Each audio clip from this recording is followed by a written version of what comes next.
Cicada's calls filled the air. Hot! Even though it was still morning, the asphalt looked wavy from the heat. Today also looked like it would be a hot day. And in that, as always, I headed towards the hospital alone. With this distance, even though I could have gone in pajamas, when I had gone out, I've come to wear my sailor uniform. Most likely, it was still wavering. How long this wavering will continue, not even I knew. One day, I may suddenly just be able to give up. It was just that I had come to think that the span of 3 years was more than enough time for a person to change. Then, passing by the school, and as the entrance to the hospital was before my eyes, the bottom is falling off. In my hands was a small tote bag. I noticed that the button that held the handle was fraying off. How long it had been like that, I didn't know, but coming all this way, I wasn't going to go back home. So I held the bag to my chest and continued towards the hospital. The usual doctor, the usual exchanges, and today's examination ended. When my body's condition was stable, it was once a week. 3 times a week seemed to be a sign of short hospitalization. With this week's examination was over. As I thought that, I headed towards the exit on the first floor. In the afternoon, the doctors weren't seeing patients, so the halls were mostly empty. Occasionally, a doctor would walk by with a group of intern-like people in tow. Nurses rushed to the first aid window. A patient, probably under dietary restrictions, was in the shop buying snacks. Their wristband was visible, green, which I heard was for digestive disorders. All of this was just the ordinary, everyday hospital. And in front of the shop was the first time I met her. Hey you! Huh? Suddenly, a bright voice called out to me and surprised me. Turning around, before me was a pajama-clad figure of an Oni-san I didn't recognize. I thought it might have been someone I met while I was admitted here, but I didn't recall the face or figure. Yes? That button, it's falling off, you know. As she spoke, she pointed at my tote bag. It might have been a simple act of kindness, but since I had already noted the problem, I had trouble finding a reply. Why yes, it is. Why yes it is. That's it? You've nothing else to say? Thank you. As I spoke, I lowered my head a bit. Because I already knew, my reply came out hesitantly, but even then, it was too difficult to say, thank you very much. The Oni-san that I hadn't seen before, her long black hair and bright voice left an impression. Looking at her slippers, the kind provided by the hospital, she was probably not an outpatient, but admitted. Looking at her thin wrist, her wristband was white. That was a color I hadn't seen before. Say, how about I fix it for you? Huh? I have a sew-in set, but... At her sudden words, I hesitated, but not over a button that didn't mean much. These past few years, because my existence was always only being erased, I've had absolutely no experience with someone actively trying to relate with me. Don't worry about it. Look, come here. Don't worry, it's not like it'll be a weird place. With those words, she started walking briskly. And while wrapped in mixed feelings, I followed behind. We got into the elevator. Without a word, she pressed the button for the highest floor. 7th floor? Oh, don't you know about it?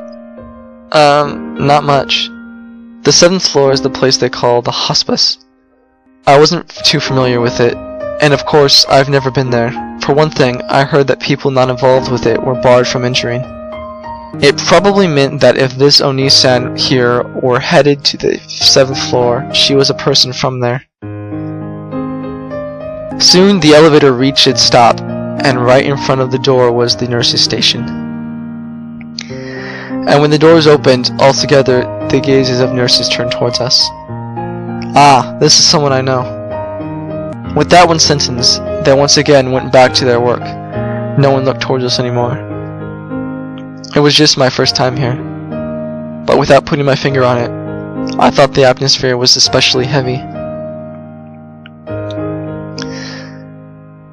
The place the Oni-san finally took me to looked like a lounge area. It was very different from the third or other floors that I've been admitted to. Those didn't have the sofas or the TV. I'll fix this for you quick, okay? With that, she took my tote bag and, with what seemed like a practiced hand, began fixing the button. And like her, I sat down in the sofa and watched. Even if I looked around, there were few signs of people. Occasionally, an elderly or helper-like person going by was about all. By the way, did you catch a cold, or you're visiting someone? Right now, I'm an outpatient. I hesitated over how to answer, but said the truth. I added that I had just been discharged recently and was an outpatient now. I see. Looks like you've got it hard too. By the way, what club are you in? Club? Well, it's supposed to be summer break, right? As she spoke, she pointed at my uniform. You've been in the hospital, so maybe the literary club? Or maybe a manager of sports club? Not really. I'm not in any... Oh, that's an unexpected answer. Is it that you hate pajamas? At the sudden perspective question, I couldn't find the words to respond with. It's not that I hated pajamas, but I sensed that the precise reason would be difficult to put into words. And what the Oni-san had asked was probably aimed straight at that. She hadn't simply been asking whether I liked pajamas literally. Oni-san, you're someone from here. Yeah, even though I look like this, I'm a resident of the 7th floor. I guess the short of it is, someone whose death has been confirmed. That which I had only known on the level of rumors was now clearly spelled out by a resident of the 7th floor. She used the word death in such bright and relaxed tones. At the least, it didn't seem like I could comprehend.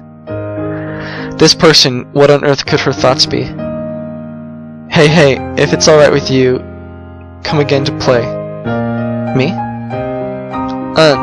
There's nothing to do and it's boring. Plus, for here, visiting hours go until late. And with that, she told me various things about the 7th floor. Up until now, it had been vague, but it seemed that the rumors that it was a place to wait to die were true. There are the rules, but I can't say anymore. Why? Well, that should be obvious. Because you are not a resident of this place. It was only then, when she whispered that, did her face cloud. I felt that expression held loneliness, and filled with intensity as well. Right now, I was wearing these clothes, steeped with the lingering regret for once normal days. And unlike myself, this Oni-san, no, these residents of the 7th floor, had probably given up on everything, and already had made up their resolve. Well, even if it's just when you come for examinations, drop by. Since no matter how hard I try, there's only about half a year left.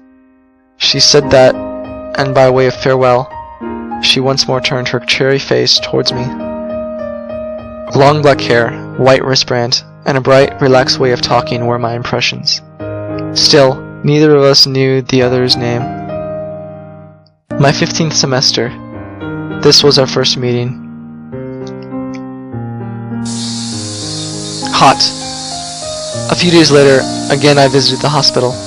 However, it wasn't like it was an examination day. If it's alright with you, come to play. The words of the Oni-san I met a few days ago. Maybe because I was somehow concerned about the 7th floor place, or maybe I was curious for some reason. The elevator bell rang. I came to the highest floor. With a nod to the nurses who looked my way, I made my way to the door that the Oni-san had told me. I gave the door a knock. Ah, yes, come in. The door opened with a click. I came. Welcome, I've been waiting. Come, sit. It was a hot day today. Sitting on her bed, she offered the folding chair to me. The first room on the 7th floor that I entered felt a little different from the 3rd floor rooms I was used to. Sorry for the trouble, but you know, I was sure that you'd come. You've got plenty of time after all. Why did you jump to that conclusion? Because our job as the sick is to sleep, right? There's no other people in the world with as much free time as us. Oh, you don't think so? Not particularly. Bah, always the cool one, aren't you? Oh, I know. Hey, do you like ice cream? Oh, then you don't like it? Okay, it's decided then. Why don't we go eat together in the cafeteria? You don't have to hold back. Oni-san here will treat you. You shouldn't go with strangers. What? That's what my mother told me. Why are you laughing? Oh, sorry. I'm not trying to be mean, really. But, that's exactly right. You shouldn't go with strangers. It's Jaime-ko. Huh? A princess is Jaime with a child's ko. And while we're at it, Libra, AB blood type. And you are? Aquarius, O blood type. Setsumi. Well then, we're acquaintances now, aren't we? Setsumi. Burning sunlight and the sound of cicadras. Even in the crystally white 7th floor, they resounded. The Oni-san who called herself Jaime-ko. Still, I knew nothing about her. But starting this day, a long summer was beginning.